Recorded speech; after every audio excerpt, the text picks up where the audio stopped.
like to open with a thanks to our fans, for our group to show out and show up and wear the pink like they did. I thought it was an incredible testament to our fans' humanity and just the power of sports. It's pretty impressive when you talk about putting a stadium together to wear pink in honor of opposing teams, coaches' life.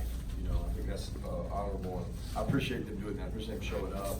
I appreciate the numbers, even with the weather we had last night and the heat today. I'm proud of our players. I thought that their approach to this playing this game and this team, they approached this team with a lot of respect, which I did too.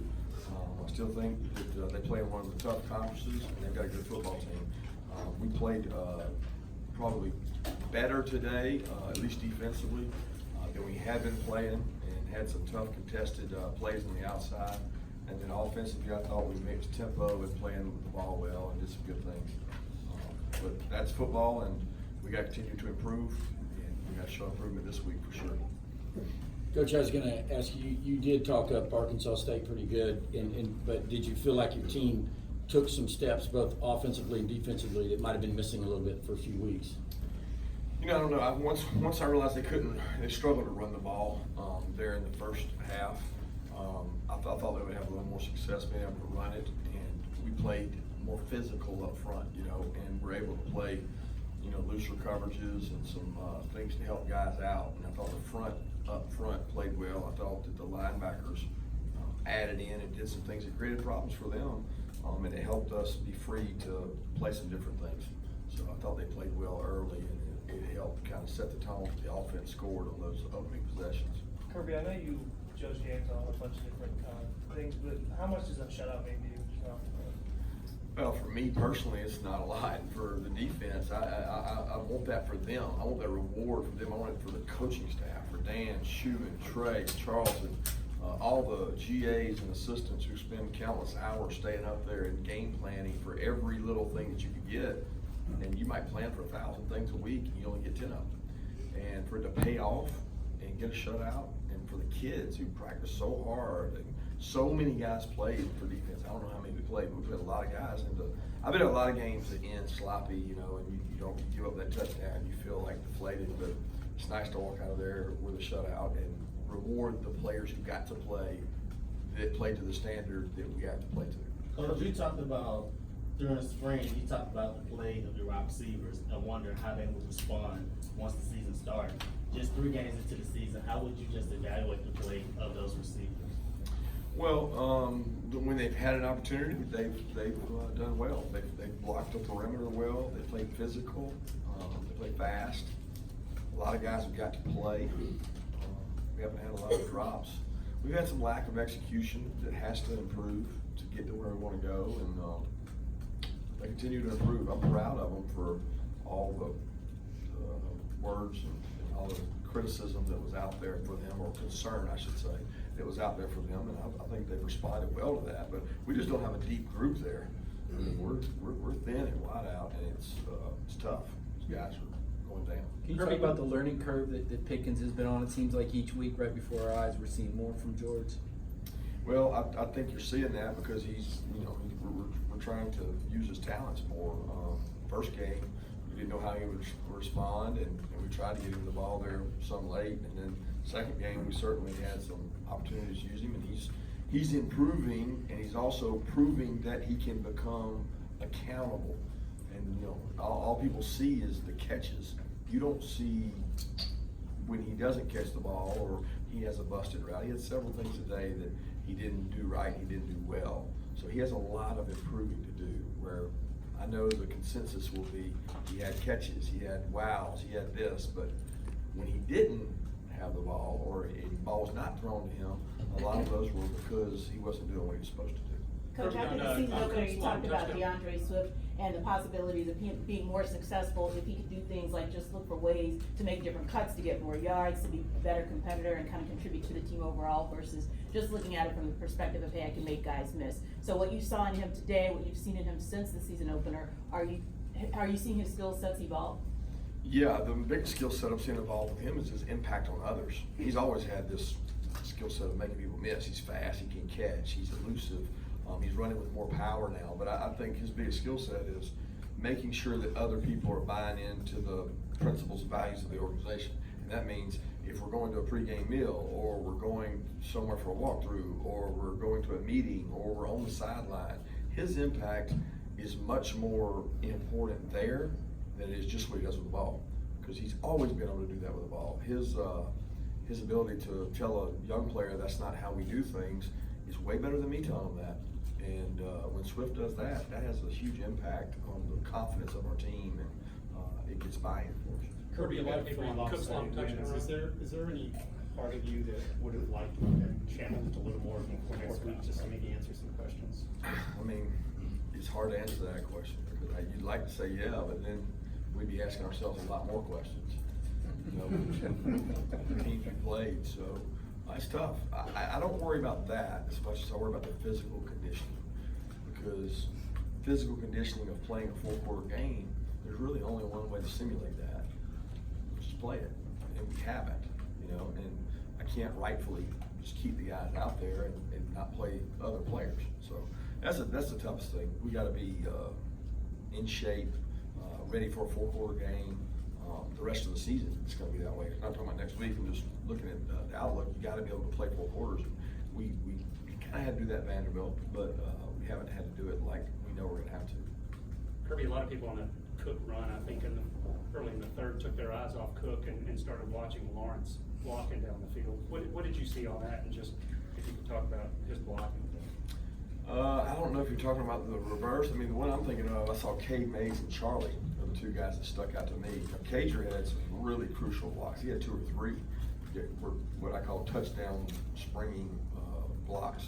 And he probably had one there. I missed it if that was the case. I saw Cade and Charlie. Charlie came around, knocked the guy down. Cade sprinted all the way down to the goal line and made some big blocks. So, I mean, our guys take ownership in that, and we reward it. I mean, it's put on the big screen, it's highlighted, because that is more important than the guy with the ball in his hand.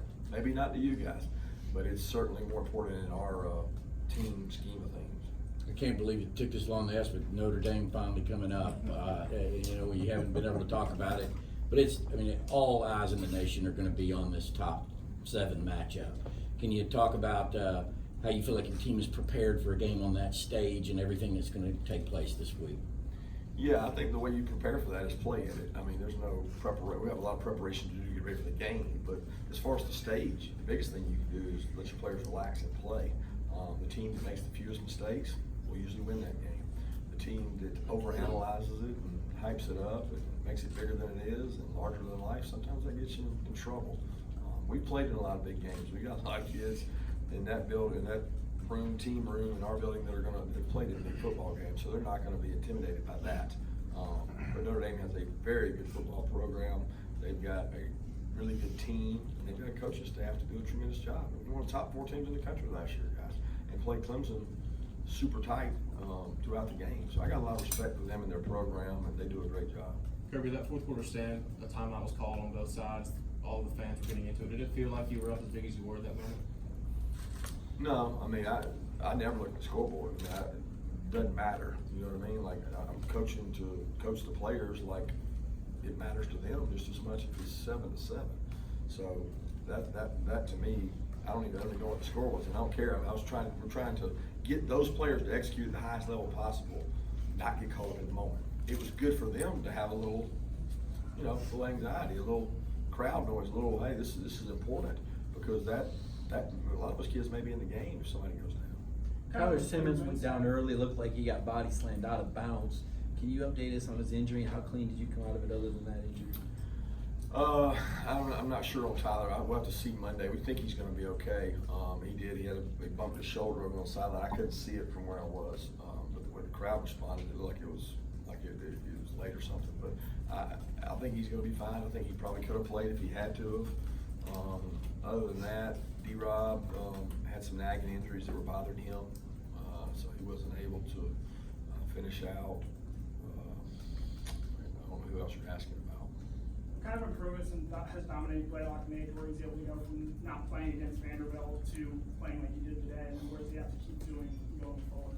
But Dominic didn't do anything different leading up to Vanderbilt than he's doing now. it's just opportunity. He's getting an opportunity to play more. And like I said before, he was very deserving to play Vanderbilt.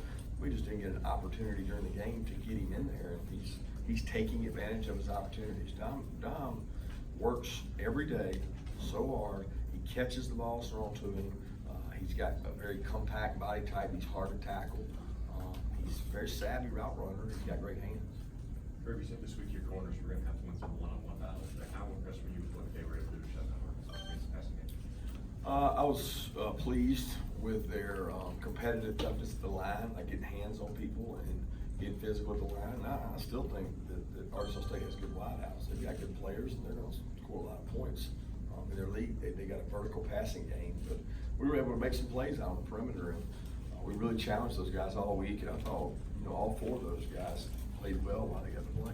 Tyson Campbell came out of the game, they said a foot in the press box, but can you talk about how he's kind of maybe set the tempo there in the first half? He had 3 tackles, 3 pass breakups, looks like playing good ball now. He came out and played hard. Tyson practiced well this week. I thought our corners, they responded to the challenge that we gave them, and they played hard and did some good things in the game. Seems like Coach Coley's kind of finding a role for James Cook on the outside with, or swing passes and jet sweeps. How important is it to have a guy like that in your offense that can stretch your defense horizontally and not just punch him in the mouth like you guys want to? Oh, it's big. I mean, it's big for us because, we're a physical downhill team, and when you have to defend the 53-yard width of the field as opposed to just the depth of it, it makes it a lot tougher. And James is a hard to tackle guy. We've seen that in our scrimmages, but more important than that are those people out there putting their helmet on people for him when he catches it. The Charlie Warners, the Cagers, there's some big bodies out there now, out there blocking people. And it was frustrating for us in fall camp. You can't get off a block because the guys are so big. And when you got James with of all people on him, it's tough. What does it do for a young kid to get a long touchdown run like he did that? Kenny's a good player. Kenny understands the system he's in. He chose to come here amongst one of the deepest running back corps in the country. He's not afraid of competition. He's got a brother in the NFL. He grew up in a talent-laden family, and Kenny's getting better and better. Kenny's got to find a way to contribute more and more on special teams, and he's starting to take some ownership in that. How do you feel about your inside linebackers group, namely Tay and Quay? Well, I don't know. I reserve till I watch the tape. I do think that they did a really good job today of adding in what I call, we challenged them to say, hey, when you get a chance to go add on rush, they had one early in the game that it affected the quarterback, and they did some good things, but I couldn't tell you how they played exactly. I'd have to watch it. Is there anything to be said for college football regionalism with Notre Dame, or is everybody pretty much the same now? Or are they going to be the bigger, more physical team like of old? You lost me there. I don't know, regionalism. Yeah, you think Big Ten power football, Notre Dame big at the line of scrimmage power football, or are they just as fast as SEC teams now? Well, I haven't watched Notre Dame. I didn't watch them last year because we didn't play them, and I haven't seen them yet, so I can't. That would be a hard question for me to answer. I know the style of play they have because we played them 2 years ago. They recruit the same players we do. So when we go knocking on doors, we all go after the same guys. So they have really good football players. 2 more questions? Kirby, What? did you sense any kind of talk this past week or worry this past week that they might be looking ahead to Notre Dame? Or are you guys just in a bubble out on that practice field where that doesn't even come into play? Yeah, I'm not with the kids 24/7. I'm not on their phones with them. I think they live in a different world nowadays where there's so much information that it's not like you're worried about them being worried about Notre Dame. You're worried about them being worried about everything because they constantly are getting information. It's information overload all the time. So we just try to concentrate on Arkansas State. We talked about them each day. We talked about their program and their conference, and I'll try to go out and play them. Kirby, what are some of the major differences you've seen in Jake from the 2 years ago when he played Notre Dame to leading up this week? What are some of the major differences you've seen over those 2 years? So world of difference. I mean, he was a young, nervous, composed freshman, and now he's a confident, experienced junior, and he continues to get better. He makes good decisions. I thought he moved around in the pocket well today, and they gave him some tough, different looks. Thank you. Thanks, guys.